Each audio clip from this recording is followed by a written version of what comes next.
अभी तक आपने इसमें क्या क्या पढ़ लिया? अभी तक आपने पढ़ लिया अग्र मस्तिष्क, अग्र मस्तिष्क में क्या आता है? प्रमस्तिष्क, उसका कार्य क्या है, ठीक है। और आपने पढ़ लिया मध्य मस्तिष्क, मध्य मस्तिष्क का कार्य क्या है उसे पढ़ लिया। पश्चिम मस्तिष्क, इंग्लिश में कहते हैं हिंड ब्रेन, इसे पढ़ लिया और इसके सबके कार्य पढ़ लिए।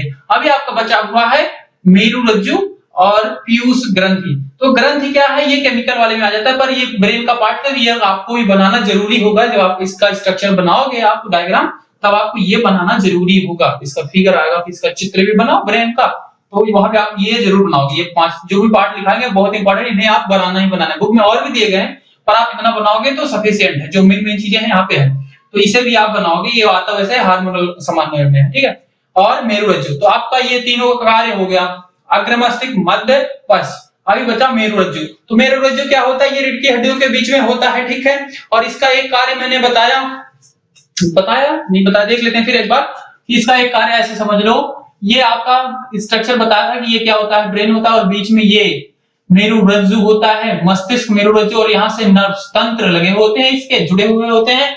तो ये क्या काम करता है? स्पाइनल कॉर्ड यहाँ पे, ये जो आपके तंत्र है, यहाँ पे कोई मान लो सूचना आई, ठीक है, यहाँ पे कोई सूचना इसे प्राप्त हुई, ये क्या करेगा? स्पाइनल कॉर्ड को भेजेगा, यानी कि मेरुरज्जु को भेजेगा। मेरुरज्जु क्या करेगा? मस्तिष्क के पास भेजेगा, ठीक है। और अगर मस्तिष्क के पास कोई सूचना ये दूसरे बॉडी पार्ट के किसी भी अंग को कंट्रोल करना चाहता है, उसको नियंत्रित करना चाहता है, तो ये भी क्या करेगा? इसी के द्वारा अपनी सूचना को भेजेगा, पल्स के फॉर्म में, विद्युत आवेश के फॉर्म में। तो एक काम इसका ये समझ में आता है जो कि मैंने नोट्स में लिखे हैं। दूसरा काम क्या है? प्रतिवर्ती क्रिया। प्रतिवर्ती क्रिया ये होती है, प्रतिवर्ती क्रिया जैसे कोई अचानक से आपको कोई चीज लग जाती है, जैसे बहुत गर्म चीज में आपका हाथ टच होना, तो आपका हाथ फटाक से क्या होता है? दूर हट जाता है, ठीक है।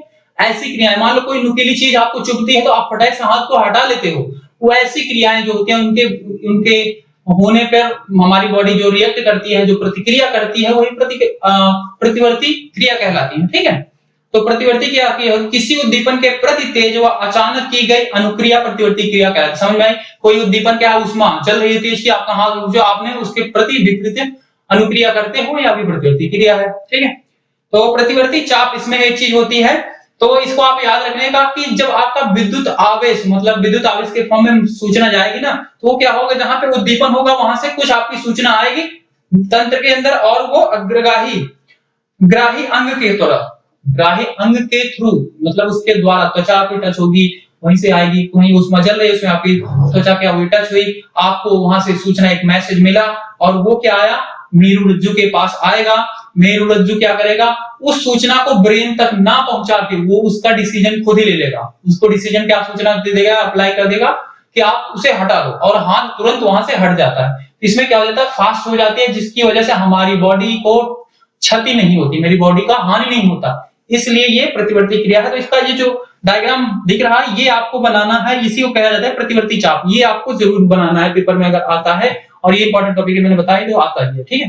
तो ये आपको जब प्रतिवर्ती क्रिया आप डिफाइन करोगे, उसका प्रतिवर्ती चाप, और ये आप बनाओगे अग्राही अंग, मेरुरज्जु, कार्यांग। कार्यांग क्या करेगा? मेरुरज्जु जो सूचना भेजी वो आपके मसल्स को, जो आपकी मांसपेशियां, इनको भेजेगा, और ये क्या करेंगी? वहां से अपना हटेंगे, और हटने के बाद जो अनुक्रिया करेगा, पीछे हटना, इधर उधर करना, वो सारी चीज। तो ये था आपका ये चीज। तो आपको यहाँ पे ब्रेन में याद रखना है, इसका आता है, आप इसका चित्र बनाओ और इनके कार्य को लिखो। तो इस ब्रेन को क्या कितने भागों में बांटा गया? 3 भागों में बांटा गया है, और जो आपने पढ़ लिया, और उनके कार्य, और लास्ट में मेरुरज्जु के भी कार्य पढ़ लिए। तो ये चीज आपका आता है, बहुत इंपॉर्टेंट है। ये टॉपिक हो गया। इसके बाद है, आपके नोट्स में लिखे होंगे कुछ रिसेप्टर, ग्राही। जैसे मैंने बोला, बार बार आपको बताया कि आपके पास 5 ग्राहियां होती हैं, जो बाहर से किसी सूचना को, मैसेज को क्या करती हैं? आपको पहुंचाती हैं आपके ब्रेन के पास, ठीक है। तो 5 ग्राही है। पहली चीज, आप किसी चीज को देख के बता सकते हैं, हाँ वहां पे कुछ हो रहा है, नहीं हो रहा है, ठीक है। दूसरी चीज, आप सूंघ के बता सकते हो, कुछ खुशबू है, बदबू है, कैसा है। तीसरी चीज, आप टेस्ट लेके, उसका चख के उसके बता सकते हो उसका टेस्ट कैसा है। और चौथी चीज, आप किसी चीज को सुन के, आपका माइंड तभी, इन्हीं 5 चीजों से, ग्राहियों से आपका माइंड या दिमाग, आपका मस्तिष्क किसी भी चीज के बारे में रिएक्शन करता है, उसके प्रतिक्रिया करता है, अनुक्रिया करता है। ना, अदरवाइज तो कहीं से कर नहीं सकता, उसे कहां से मिलेगी, उस सूचना बाहर से कैसे मिलेगी। तो यही 5 है आपकी। और पांचवी मैंने बताई नहीं, त्वचा, जीभ, नाक, जीभ, त्वचा, आंख, कान। ठीक है, कान सुनने काम करता है, आंख देखने का, ये प्रकाशग्राही है। और त्वचा क्या है, तापग्राही, टेम्परेचर को, सिर्फ कोई चीज गर्म है ठंडा इसी से आप बता सकते हो। नाक क्या है, घृणाग्राही है, सूंघने की चीजों के लिए। ठीक है, गंध का पता लगाना। ठीक है, जीभ क्या है, स्वाद संवेदी ग्राही है, ये टेस्ट स्वाद के बारे में आपको बताती है, तो इसे भी थोड़ा पढ़ लेना। बाकी ये इंपॉर्टेंट नहीं है एग्जाम पॉइंट ऑफ व्यू से, और आपको पता होनी चाहिए बेसिक चीजें कि आपके पास कितनी ग्राही होती है, 5 ग्राही होती है, जिसके सेंसर भी बोल सकते हो। जैसे आप आजकल सुनते हो मोबाइल में ये सेंसर वो सेंसर, तो आपके पास कितने सेंसर, 5 सेंसर है। अरे मजाक था, वही आपके रिसेप्टर है, बाहर की चीजों आप उन्हीं के थ्रू एनालाइज करते हो। इसके बाद आ जाता है आपका पौधों के बीच समन्वय। आपका हो गया नर्वस सिस्टम, मानव तंत्र में समन्वय, बस उसमें वही पढ़ना है बुक में, और आपको आगे कुछ नहीं पढ़ना।